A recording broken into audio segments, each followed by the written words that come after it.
Acceleration due to ग्रॅव्हिटीची value हाईटप्रमाणे म्हणजे पृथ्वीच्या उंचावर आपण किती जातो त्याप्रमाणे बदलते.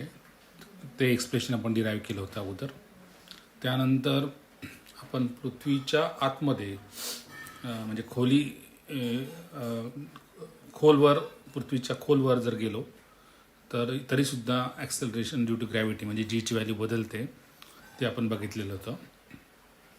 आता पृथ्वीच्या सरफेसवरतीच आपण जर फिरलो तर त्याचा लॅटिट्यूड हा बदलत राहतो आणि त्या लॅटिट्यूडप्रमाणे सुद्धा ॲक्सलरेशन ड्यू टू ग्रॅव्हिटीची व्हॅल्यू बदलते. हे आपण ह्या प्रूफद्वारे समजून घेणार आहोत. तो variation of g with respect to latitude. आता इक्वेटर जो असतो हा जो इक्वेटर आहे तर इक्वेटरला लॅटिट्यूड 0 डिग्रीज असतो आणि पोल जर घेतलं नॉर्थ पोल आणि साऊथ पोल तर तिथेसुद्धा तिथे लॅटिट्यूड 90 डिग्रीज असतो. आणि मधल्या कुठल्याही पॉईंटवरती म्हणजे समजा हा पॉईंट पी आहे, ह्या पोझिशन पी, तर ह्या पीचा लॅटिट्यूड हा आपण थीटा असं मानू. आणि हा कसा काढतो आपण तर हा पी आणि सेंटर ऑफ अर्थ कनेक्ट करायचे. म्हणजे आता मी हे कनेक्ट केले आणि त्याचा जो अँगल आहे इक्वेटरल प्लेनशी तो अँगल म्हणजे लॅटिट्यूड. तर आपल्या लक्षात येईल की हा पी जेव्हा इथे असतो या पोझिशनला इक्वेटरवर असतो तेव्हा थीटा 0 असतो आणि हा पी जेव्हा इकडे पोलवर असतो तेव्हा थीटा 90 असतो. तर जीची व्हॅल्यू इक्वेटरला किती आणि पोलला किती किंवा पी पोझिशनला किती तर त्याचं डेरिव्हेशन आपण बघणार आहोत. तर सर्वप्रथम आपण असं गृहीत धरू की पी हा पॉईंट एका लॅटिट्यूड थीटावरती आहे पृथ्वीच्या सरफेसवरती जिथे लॅटिट्यूड थीटा आहे. आणि त्यानंतर आपण ह्याचं कन्स्ट्रक्शन करणार आहोत म्हणजे ओ टू पी जोडणार आहोत. त्यानंतर ही जी लॅटिट्यूडची लाईन आहे ती आणि तिथनं एक परपेंडिक्युलर काढणार आहोत त्या लॅटिट्यूडच्या लाईनवरती सेंटरपासनं. तो झाला ओ डॅश म्हणजे हा 90 झाला. आणि हा जर थीटा असेल तर हा सुद्धा थीटा असेल. रेडियस ऑफ द अर्थला आपण कॅपिटल आर असं मानलं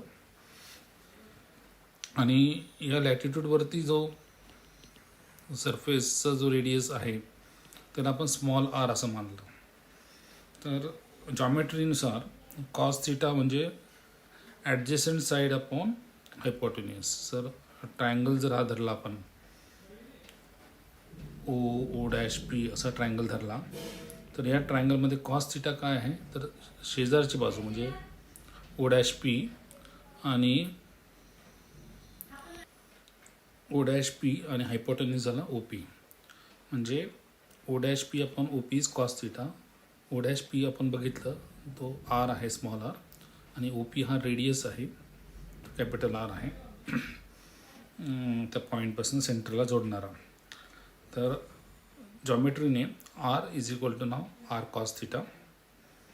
आता आपल्याला हे माहिती आहे की acceleration towards the centre is given by AR omega square where omega is the angular velocity.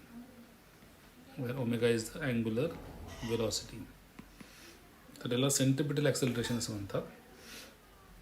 आता आरची किंमत आपण आर कॉस थीटा अशी टाकलेली आहे आणि ओमेगा स्क्वेअर आहे तसंच ठेवलेला आहे. So it becomes omega square R cos theta. म्हणजेच हा जो AR आहे ए आहे हा R omega square which omega square R cos theta. आता आपल्याला ॲक्सेलरेशन अलॉंग आर काढायचं आहे. तर ॲक्सेलरेशन अलॉंग आर तर इज ए कॉस थीटा. म्हणजे A is along the capital आरच्या लाईनवरती आणि अलॉंग स्मॉल आर घ्यायचं असेल तर त्याला कॉस थीटा करावं लागेल. So A cos theta. A cos theta केला तर याची किंमत omega square R cos theta आहे इंटू कॉस थीटा म्हणजे कॉस थीटा डबल झाला म्हणजे omega square R cos square theta असं येत आहे. म्हणजे ए आरची किंमत काय मिळाली आपल्याला omega square R cos square theta. आता आपल्याला नेट फोर्स जो आहे जो ॲक्ट होत आहे that is so this AR, which is the force which is wasted in the sense that it is the radial component, force along the radial component O dash P, and mg is the force of gravity along the component OP.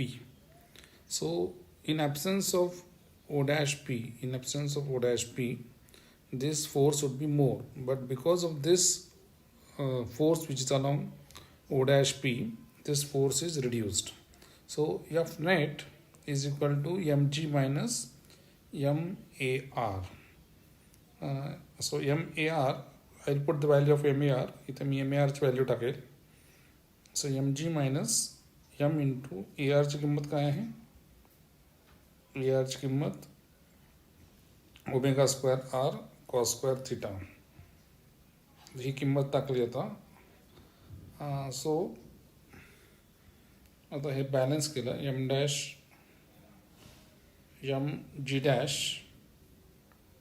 हा इथे m dash नाही आहे, m g dash is equal to mg minus MR omega square cos square theta. आता mathematically बघा, m cancel होईल,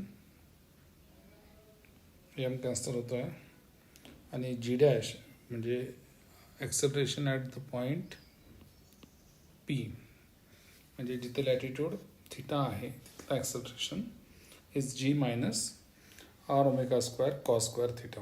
okay, तर असं mathematically आपण सिद्ध केलं आहे की इथला लॅटिट्यूड हा g minus R omega square cos square theta असतो. It is not equal to g. Okay, it is less than g by R omega square cos square theta. आणि what is this R omega square cos square theta? This is because of the acceleration, the component of the acceleration along the O dash P. Okay, तर हा wastage in a way. Okay, this is wastage. आता हे एकदा आलं की ॲक्सेलरेशनचा formula आला आपल्याला की g dash is g minus R omega square cos square theta. तर हा फॉर्म्युला वापरून आपण कुठल्याही लॅटिट्यूडवरचं ॲक्सेलरेशन काढू शकतो. ॲक्सेलरेशन ड्यू टू ग्रॅव्हिटी म्हणजे जीची किंमत ॲट डिफरंट लॅटिट्यूड्स आपण या फॉर्म्युल्याने काढू शकतो. थिटा इज द लॅटिट्यूड या फॉर्म्युलामध्ये टाकून. आता उदाहरण घ्यायचं असेल तर स्पेशल केस आहे इक्वेटरची, जिथे थिटा हा 0 डिग्रीज आहे. इक्वेटरला थिटा 0 असला म्हणजे कॉस थिटा 1 असेल. कॉस थिटा 1 असेल म्हणजे कॉस स्क्वेअर थिटा 1 असेल. म्हणजेच हा फॉर्म्युला झाला. This formula becomes at the equator acceleration due to gravity is g minus R omega square, कारण कॉस स्क्वेअर थिटाची किंमत 1 झाली आहे. आणि पोल्सचा केस कन्सिडर केली, पोल्स म्हणजे हे नॉर्थ पोल किंवा साऊथ पोलला, तिथे आपण बघितलं की थिटा 90 आहे. तर थिटाची किंमत 90 टाकली तर कॉस 90ची किंमत 0 होते. हे आपण ट्रिग्नॉमेट्रीमध्ये शिकलेलो आहोत. कॉस थिटाची किंमत 0 असेल तर कॉस स्क्वेअर थिटाची किंमत 0 होते, आणि कॉस स्क्वेअर थिटाची किंमत 0 असेल तर R omega square cos square थिटाची किंमत 0 होते. म्हणजेच हा फॉर्म्युला झाला g dash minus is equal to g minus 0. g minus हा सर्व 0 आहे. This is all 0. म्हणजेच g dash is equal to g. म्हणजे at the poles the acceleration is g, आणि असं तुम्ही खाली येतात तर that acceleration becomes less g minus R omega square cos square theta. Okay, अशा पद्धतीने आपल्याला variation of g with respect to latitude समजलेलं आहे.